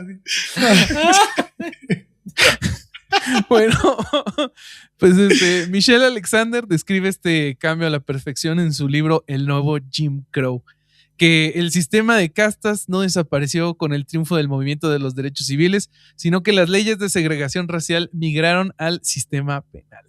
Alexander argumenta que hoy se usa la etiqueta de, entre comillas, criminal para hacer lo que antes se hacía con la etiqueta de raza. Si les cito textual, hoy en día es perfectamente legal discriminar a los delincuentes en casi todos los ámbitos en los que antes era legal discriminar a los afroamericanos. Una vez que alguien, esto ya necesita, es etiquetado como criminal convicto, pierde el derecho al voto, esto es en Estados Unidos, el derecho al voto, el acceso a la vivienda pública y a elegibilidad para empleos. Es una muerte civil que afecta desproporcionadamente a la población negra. Y aquí entra algo que pues es de antes, esto es con Nixon, pero la guerra contra las drogas fue algo que propició mucho esto desde Nixon y también con Reagan en los 80s. Y pues no era una campaña de salud pública, sino una estrategia de criminalización y control social. Aunque las estadísticas muestran que el consumo y la venta de estupefacientes son similares entre diferentes razas, la aplicación de la ley se concentró casi exclusivamente en los barrios afroamericanos. Un factor clave fue la disparidad de sentencias, la posesión de crack, que era más Perdón, Bobby, porque va a venir el comentario, etnias, porque no existen las razas entre los hombres, ¿no? Ya te lo van a escribir. Error de Yo sé que redacción estás traduciendo, pero te lo van a poner, entonces te lo digo. Pero sí es cierto. La raza es la raza humana. Tienes toda la razón. Gracias por la corrección. Un factor clave fue la disparidad de sentencias. Les cuento, y la posesión de crack, que era más accesible en comunidades negras, empobrecidas, recibía castigos significativamente más severos que la cocaína en polvo, que era para los niños fresas. Esto, sumado a tácticas policiales de saturación en zonas urbanas, creó una puerta giratoria hacia el sistema penitenciario que diezmó a las familias negras, las privó de derechos políticos y consolidó el ciclo de pobreza y exclusión que define el racismo estructural moderno. Que hay que recordar que en Estados Unidos hay un tema con la zonificación y con el tipo de personas que normalmente habitan en diferentes tipos de vivienda, que las familias más blancas y con más posibilidades económicas normalmente tienden a vivir en los suburbios, y las poblaciones racializadas tienden a vivir en las ciudades. Entonces, sí, para vean la policía, el caso de Detroit, por ejemplo. Ajá, de Detroit, de Chicago, hay muchos casos que eran así, de las diferentes áreas de Nueva York. Entonces, siendo que la policía tenía concentradas las poblaciones racializadas y pobres en ciertos lugares, pues para ellos ya era más fácil tener este mismo control que antes era con este pretexto del color de piel, o enfocado al color de piel, pero hacia quienes eran los criminales. En el pico de esta política, la relación de sentencias era de 100-1, es decir, alguien con 5 gramos de crack recibía la misma pena mínima obligatoria de 5 años que alguien con 500 gramos de cocaína en polvo. Esta brecha en 2010 se redujo a 18-1 hasta que fue aprobada la Fair Sentencing Act. Dice, ¿cómo se llama esta? Ya me regañaron, una seguidora dijo, no digas, no es la muletilla, ¿cómo se llama? ¿Qué muletilla quieres que use? Michelle Alexander dice, textual, el sistema de justicia penal funciona hoy más como un sistema de control de castas que como un sistema de control de crimen. Si el objetivo, esto ya no es cita, era bajar el crimen, el sistema en realidad se enfocaría en la rehabilitación. Como el objetivo es el control de una población específica, el sistema se enfoca en el castigo y la estigmatización permanente. Y justo para ejemplificar esto yo lo encontré cuando estaba haciendo la investigación de si los videojuegos causan que la gente se vuelva violenta. Ya sabes, vayan a ver el video sobre ese tema en el canal de Bobby. Sí. Opiniones de gente pendeja, ¿no? De, ay, los videojuegos te vuelven violento, el fútbol la pendeja. Opiniones de gente pendeja.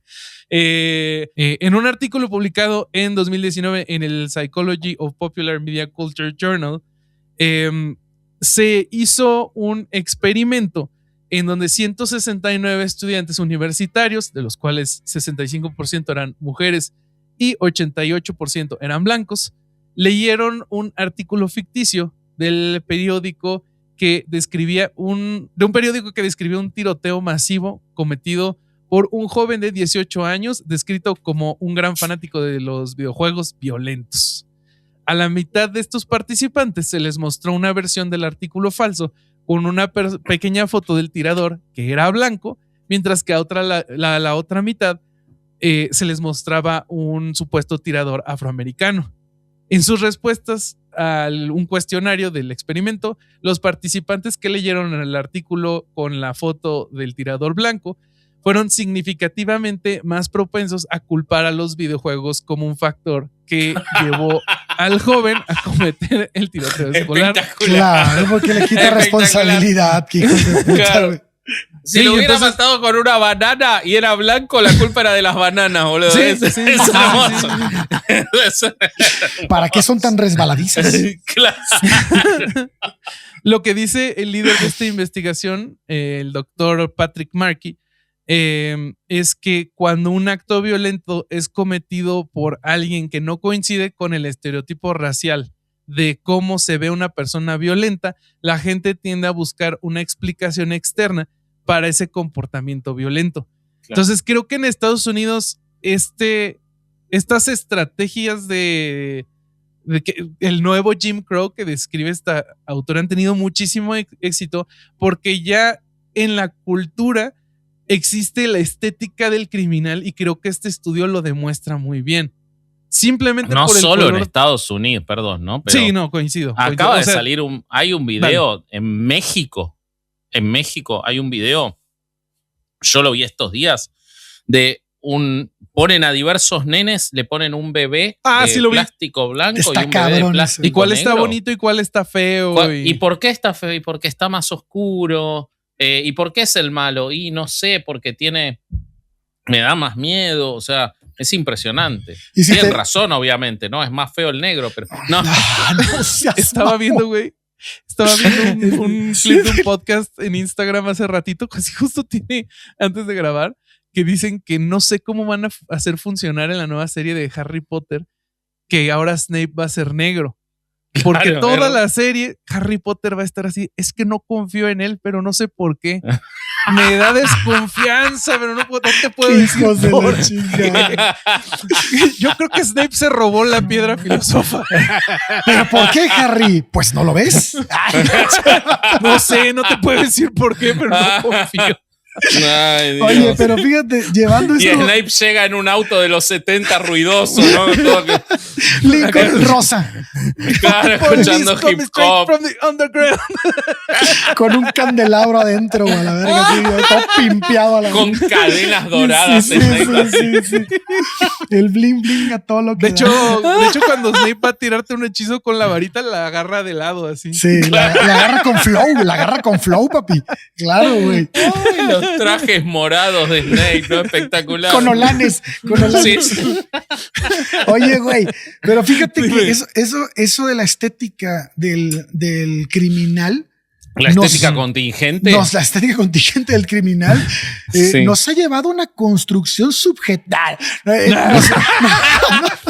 No sé qué quisiste decir. La verdad, no sé qué quisiste decir.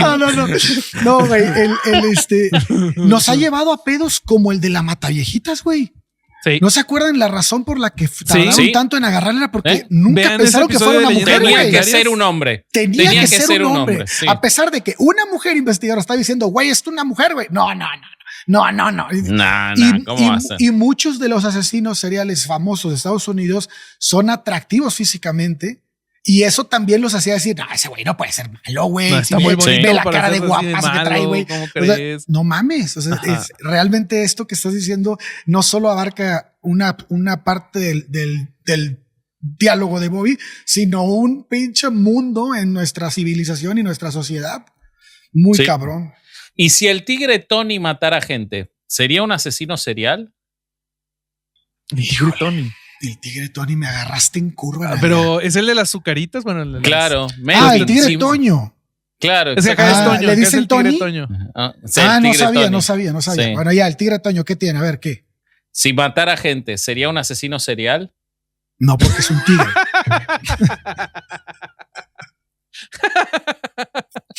Eres un imbécil.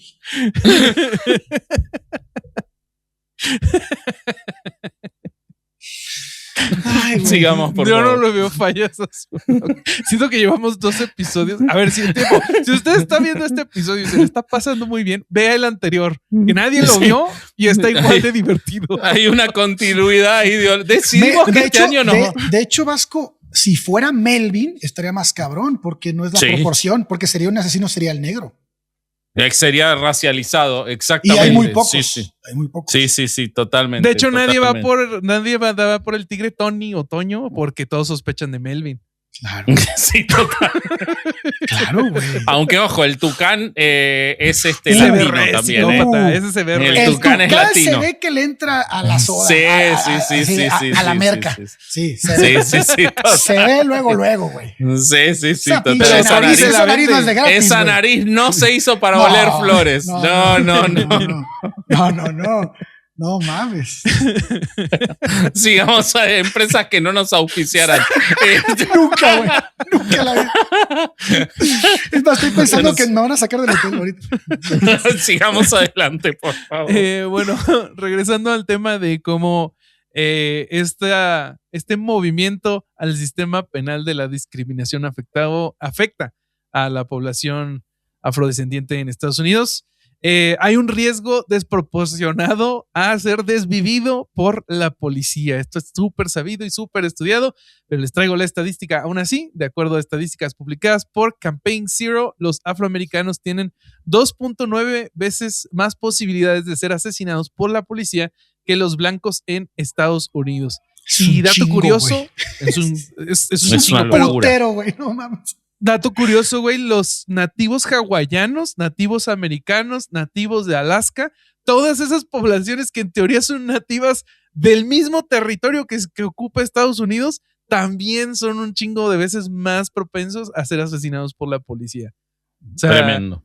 en eso tenían razón las Panteras Negras, en abarcar, en intentar unir a otras personas vulnerables. La causa de muerte líder para los hombres negros de 20 a 24 años es la violencia policial, superando a muchas enfermedades comunes. En ciudades como Chicago, la disparidad es tan brutal que llega hasta ser 30 veces más probable que ser asesinado por un policía si eres un hombre negro a si eres un hombre blanco. Además, Güey, quiero que empiece la canción de AC/DC ahorita, güey. Hellbers. Estaría buenísimo, güey. Oh, mames. Román por 3 segundos de la canción, pero solo 3 porque si no nos desmonetizan. Pero es una locura, Bobby, lo que decís, además, porque muchas veces los propios policías también son racializados. Sí. O sea, muchas veces Sí. los que están matando a esa gente son ellos mismos. Sí. Que no justo. son ellos mismos, ¿no? Porque no existe eso. Porque el clasismo es mucho más fuerte a veces que el racismo, incluso. Justo Definitivamente. En la, ¿cómo se llama? En la canción Fuck de Police, pues en el verso de Ice Cube, critica a la policía, a los policías negros, ¿no? Sí. Black police showing out for the white cop. ¿Qué onda? No, y justo allá hablando como del funcionamiento de la policía, internamente, o sea, no nada más persigue activamente con más frecuencia a las personas racializadas, sino que el mecanismo protege a quien lo hace. En 2025, de los más de 1,200 casos de muertes por policía, los oficiales fueron acusados de un crimen en menos del 1% de los casos, que solo fueron 8 casos de 1,200. Se ha identificado que al menos el 7% de los oficiales involucrados en muertes letales ya habían disparado o matado a alguien anteriormente en su carrera y ahí los tienen todavía. Lo que hace que lleguemos a febrero del 2012 en Sanford, Florida, en donde Trayvon Martin, un adolescente de 17 años, caminaba de regreso a casa de la novia de su padre tras comprar una bolsa de Skittles y un té helado en una tiendita cercana. Llevaba la capucha de su sudadera puesta para arriba para cubrirse de una ligera llovizna. No estaba armado, su única arma era una bolsita de dulcecitos de colores. George Zimmerman, un coordinador de vigilancia vecinal de 28 años, lo vio desde su coche. Llamó a la policía para reportar a alguien, entre comillas, sospechoso, o sea, con la estética de un criminal. Vi a un negro, dijo. Vi a un negro. Vestido de negro. Pues sí, güey, literal, sí. Vi a un negro muy negro. Estaba muy de negro, estaba vestido. Vi a un negro vestido de negro y se me hace un exceso, señor Justicia. Sí. Y lo peor de este caso es que el mismo despachador del 911 le dijo explícitamente, y esto es citado de la llamada de 911, no necesitamos que lo sigas. Zimmerman bajó de su vehículo, se produjo un altercado físico en la oscuridad de los jardines. Momentos después, un solo disparo atravesó el pecho de Trayvon. El caso tardó semanas en generar algún arresto, lo que ya anticipaba la tensión que vendría, pero el clímax llegó en el verano de 2013 durante el juicio. La defensa de Zimmerman se centró en la ley Stand Your Ground, que es algo que entiendo que en Florida es muy preponderante, que más o menos de lo que entiendo que va es que si está siendo agredido, uno puede defender su vida y con el arma más letal que tenga al alcance. Esa era la defensa. O sea, los Skittles. ¿Cómo? Los Skittles. Sí, justo. La fiscalía, por su parte, intentó demostrar que Zimmerman había perfilado racialmente al joven y provocado el incidente. El 13 de julio de 2013, el jurado, compuesto casi en su totalidad por mujeres blancas, emitió su veredicto tras 16 horas de deliberación, el cual fue no culpable. La absolución de Zimmerman hizo que temblara la conciencia colectiva de Estados Unidos. El mensaje del sistema judicial estadounidense era muy claro. Un hombre armado podía perseguir y matar a un adolescente negro desarmado y salir libre. Esa misma noche, la gente molesta por la injusticia tomó las redes sociales. Fue entonces cuando Alicia Garza escribió en Facebook: gente negra, los amo, nos amo, nuestras vidas importan. Y su amiga Patrice Cullors respondió con un hashtag que sería la nueva bandera de esta lucha, hashtag Black Lives Matter, que es una de las nuevas caras de este movimiento. Y lo que nos lleva ahora a Ferguson en agosto de 2014, en Missouri. Ahora este lugar jala el foco de la indignación racial tras la muerte de Michael Brown, un joven afroamericano de 18 años desarmado también, asesinado a tiros por el oficial blanco Darren Wilson. De nuevo. Lo que comenzó como una vigilia local se transformó rápidamente en semanas de protestas masivas y disturbios que fueron reprimidos con una militarización policial que conmocionó a la sociedad. Francotiradores apuntándole a civiles, gas lacrimógeno y vehículos blindados en calles residenciales. O sea, ya no es un... empieza a ser algo más masivo y el gobierno ya no está teniendo como esta opción de, bueno, voy por los líderes, sino que ya empieza a meter tanta gente a partir de 2013 y 2014 que ya estas técnicas no funcionan. Ferguson fue el momento en el que el movimiento Black Lives Matter pasó de ser un grito en redes sociales a una fuerza de choque en las calles, exponiendo ante las cámaras de todo el planeta el uso de las tácticas de guerra contra comunidades civiles negras. Ahora vámonos a 2020, ya más recientemente.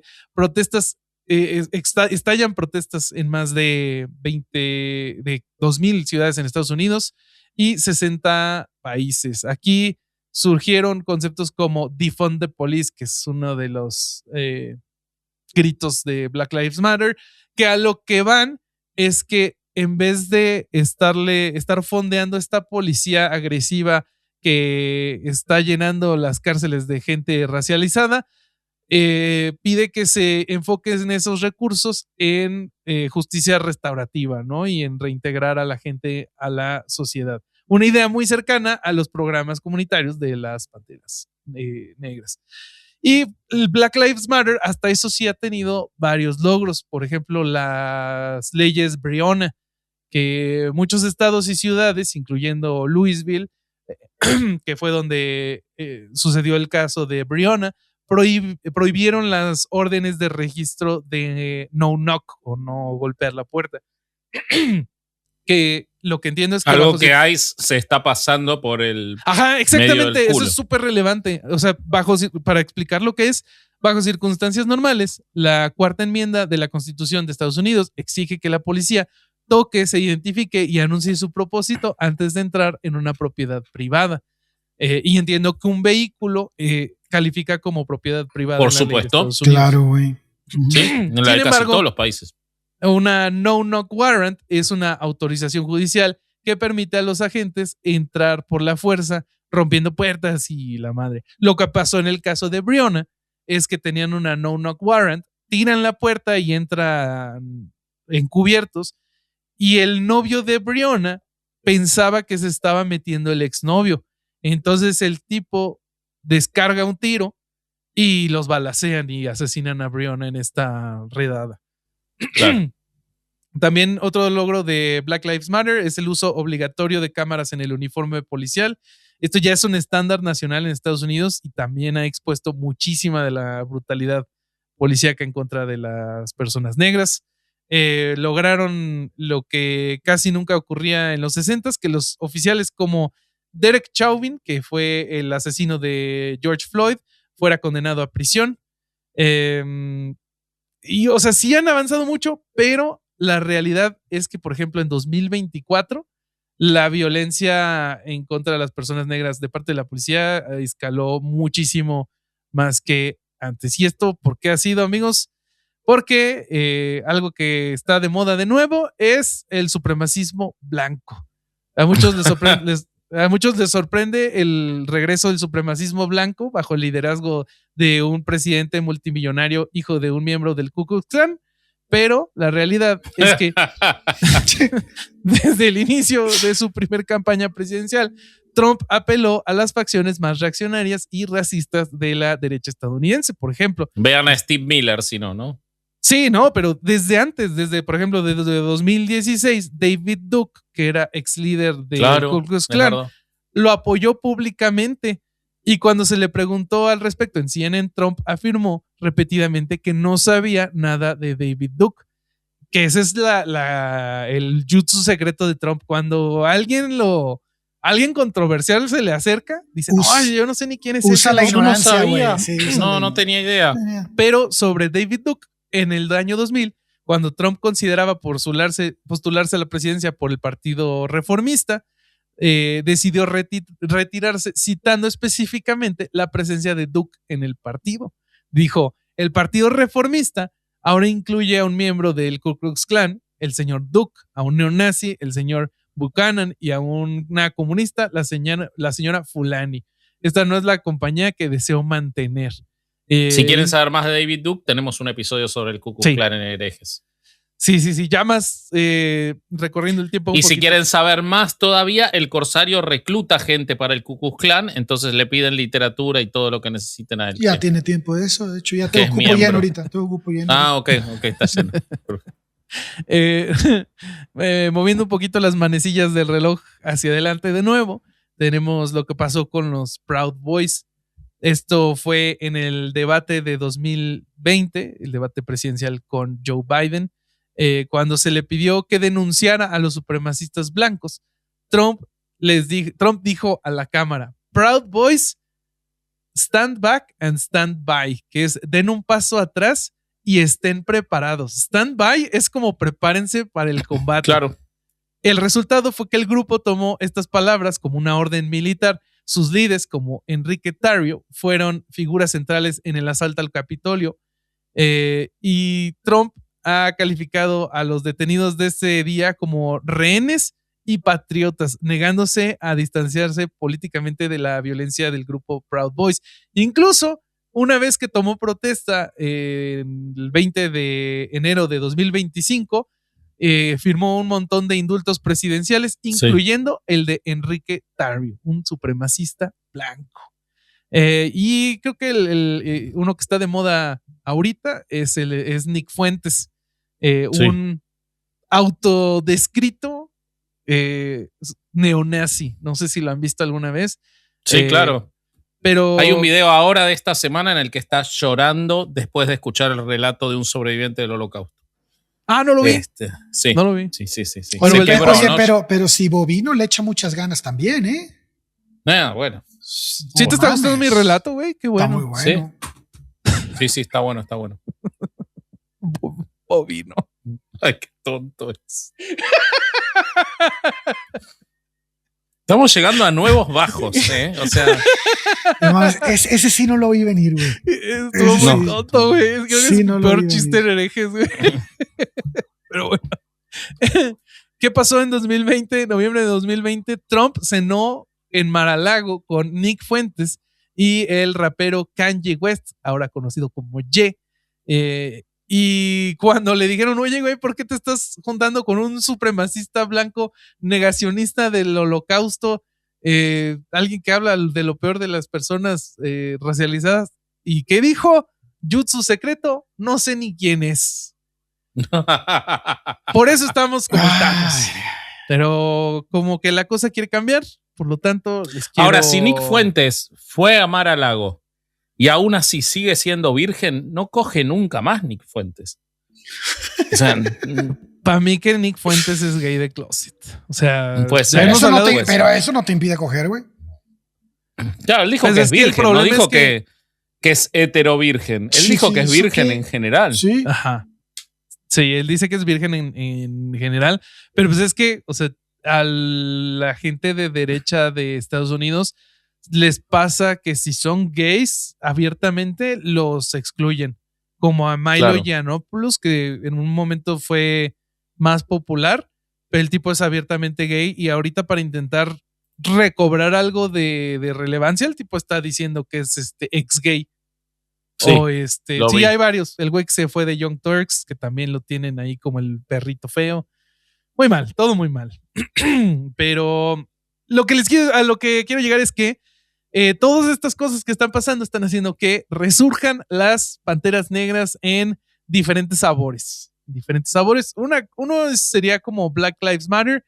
No es directamente un grupo que desciende de las panteras negras, tiene un montón de diferencias, porque para empezar, Black Lives Matter es un grupo descentralizado, no hay un líder, no hay ni siquiera varios líderes, entonces el gobierno no tiene ni a quién apuntarle cuando se trata de ese grupo. Pero también existen grupos como el Fred Hampton Gun Club, que es un brazo estilo autodefensa.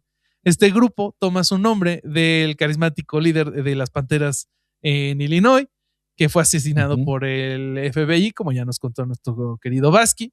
Ellos se definen como una organización revolucionaria que cree en el derecho a la autodefensa armada de la comunidad negra. Siguen la máxima de Mao Zedong, que citaban las Panteras Negras: el poder político nace del cañón de un fusil. Muy bonita frase, Mao Zedong. Ojalá te hubieras lavado el pito. Realizan patrullas comunitarias. Pero armadas. cómo nadaba, cómo nadaba. No. Espectacular. Vayan a ver ese episodio de Deje de Mao Zedong, que hacía reuniones en la parte honda de la piscina para que los rusos que no sabían nadar los que no supieran nadar, no. Hermoso. Un subnormal, el Mao Zedong, pero bueno. Me disculpará Diego Rusarín, pero... Sí, no creo. En sus actividades, pues ellos realizan patrullas comunitarias armados, sí, muy similar a lo que hacían las Panteras Negras, donde la ley lo permite, cabe mencionar, para monitorear a la policía y disuadir la violencia contra los ciudadanos negros. También participan en marchas de protesta, como se vio en las protestas de 2020 que ya les conté, portando rifles de forma visible con el mensaje de no somos víctimas. Representan como esta estética militar que sí tenían las Panteras Negras y pues esta parte de protección y ya darle un servicio a la comunidad. Otro grupo es el Black to the Future. ¡Wow! ¡Excelente! Gran nombre, güey. El nombre completo es Black to the Future Action Fund.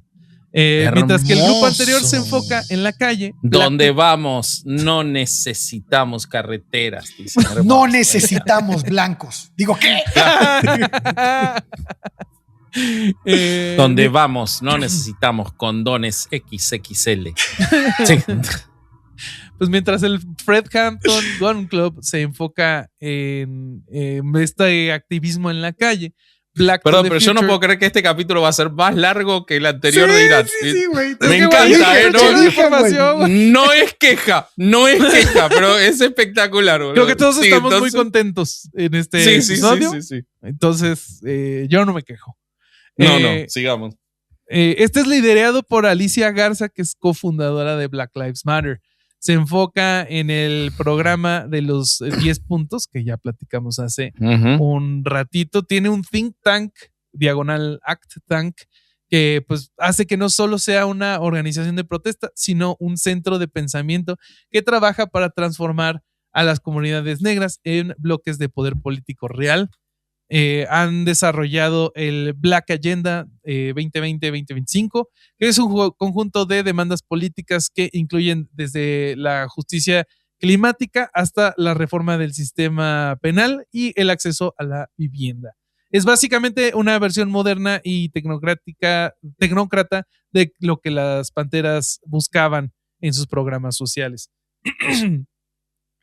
Cuentan con el Black to the Future Public Policy Institute, donde entrenan a líderes comunitarios para que se conviertan en legisladores y creadores de leyes, y representan esta estrategia del poder para el pueblo de las Panteras Negras. Si las Panteras fundaban escuelas y clínicas, Black to the Future busca capturar los mecanismos del Estado para que las leyes reflejen las necesidades de la comunidad negra. Pero esta historia tampoco es tan feliz. O sea, no todos estos nuevos grupos son hermanitos antirracistas tomados de sus manos, caminando hacia el progreso, porque también existe el NBPP, The New Black Panther Party, el nuevo partido de las Panteras Negras. Nace en Dallas a final de los 80s, fundado por Aaron Michaels, pero cobró fuerza en los 90s bajo el liderazgo de Khalid Abdul Mohammed. La diferencia ideológica es que mientras que las Panteras originales de los 60s eran socialistas revolucionarias e internacionalistas, o sea que buscaban aliarse con los blancos radicales, latinos y asiáticos, como mencionó Vazquy, el NBPP es nacionalista, negro y separatista. O sea, como ya estamos hartos, nos queremos separar, váyanse a la verga todos, incluyendo los otros colores que no seamos nosotros. A diferencia del partido original, el NBPP ha sido clasificado oficialmente como un grupo de odio por el Southern Poverty Law Center y la Liga Antidifamación. Se le acusa de retórica violenta antiblanca y especialmente de un profundo antisemitismo. Okay. Incluso varios de los fundadores de las Panteras Negras y miembros prominentes los han denunciado como un grupo violento y como algo que no refleja realmente lo que perseguían las Panteras Negras. Pero lo más reciente, y creo que parte de lo que más nos alienta, es que hay un resurgimiento de algo que ya se está llamando nuevamente las Panteras Negras, que es el fenómeno que viene liderado por Paul Birdsong en Filadelfia. Esto es ahorita en enero 2026, esto está pasando. Actualmente, es lo del People's Score, ¿no? Lo del People's Score, ¿no? Ajá. Es eso lo que... ok, perfecto. Sí. Sí, actualmente que fue una de las razones por las cuales nos dio para hacer este episodio, ¿no? Este movimiento ahorita. No, creo que fue al revés, ¿eh? A como mí me nosotros llamó íbamos a hacer. Yo lo que sé, como nosotros íbamos a hacer el episodio, claro, volvieron salieron. Dijeron, hay que revivir las Panteras Negras. Hay que aprovechar el putazo de estos cabros que van a sacar. Exacto. Esas 20,000 vistas de los herejes, hombre, güey. No mames, güey. Hay que aprovecharlas, cabrón. Bueno, actualmente el rostro más visible del resurgimiento de las Panteras Negras es Paul Birdsong, presidente del capítulo de Filadelfia del Black Panther Party for Self-Defense. En enero de 2026, el grupo de Birdsong capturó la atención nacional al aparecer en las escaleras del ayuntamiento de Filadelfia portando rifles de asalto y uniformes negros. Su objetivo, proteger a los manifestantes contra las redadas masivas de ICE, porque si usted no sabe, ahorita los servicios de migración en Estados Unidos andan bien agresivos, agarrando a quien sea. Esto del no-knock ya les vale, como les habíamos explicado, están matando literalmente gente en la calle. Entonces, grupos como Birdsong está protegiendo a la gente de estos tipos. El grupo se movilizó tras la muerte de Renee Nicole Good, una mujer que intentó detener este brazo armado federal en su auto sin ninguna justificación, sin identificarse. Eran tipos enmascarados y ella, por intentar alejarse con su auto, recibió 3 balazos en la cara. Muy bonito. Muy horrible. Que el otro día, más allá del espanto propio de lo de René, y ya haremos un episodio seguramente sobre ICE, hay una cosa terrible que te muestra lo nefastos que son los de ICE, que es que la forma en la que la ejecutaron a ella, el auto que queda conduciendo prácticamente solo, podría haber matado a mucha más gente. O sea, es de un grado de inconsciencia lo que hicieron, que ni siquiera respeta las reglas de la sangre fría de un militar. O sea, está a otro nivel, está al nivel matón. O sea, nivel matón. Y el último asesinato creo que es aún peor, de este enfermero que ahorita se me fue su nombre. Pero lo que se ve en el asesinato más reciente, para cuando estamos grabando esto, porque no descarto que de aquí al domingo pueda pasar otra cosa. Claro, güey. Pero lo que pasó en ese, era un enfermero que ve que están tacleando a una señora en la nieve, se acerca para ayudar, le echan gas lacrimógeno en la cara, lo taclean entre más de 6 agentes. El tipo portaba un arma de forma legal, o sea, estaba registrado como un portador de armas legal, no saca su arma, no toca su arma, un agente se la quita y una vez que el tipo está desarmado, le dan entre 6 y 10 tiros. Sí. Mientras el tipo estaba en la... Alex Pretty, ¿no? Se llama. Alex Pretty, gracias Corsair, es que no lo podía buscar. Pero pues lo que dicen el Birdsong es que si nosotros hubiéramos estado allí, ninguna persona hubiera sido tocada. A diferencia del NBPP, Birdsong insiste en que su grupo es internacionalista e interracial. En sus patrullas se han visto latinos y blancos marchando junto a ellos, recuperando la idea original de la Rainbow Coalition de los años 60. Y ya nomás el último chisme es que pues hay medio un conflicto con el nombre, porque la sobrina de Huey P. Newton, Meisha Newton, ha denunciado públicamente a este nuevo grupo en enero de 2026 también, acusándolos de manchar el legado de su tío y amenazando con acciones legales, ¿no? Como ya de yo tengo el copyright porque soy la sobrina. Qué raro eso. Birdsong afirmó que su grupo fue entrenado y bendecido, en sentido figurado, por miembros originales de las Panteras como Aaron Dixon, que fue fundador del capítulo de Seattle, incluso un hombre llamado Rico Dux, que afirma ser hijo de Huey Newton, les ha dado su respaldo. Órale, qué chingón, cabrón.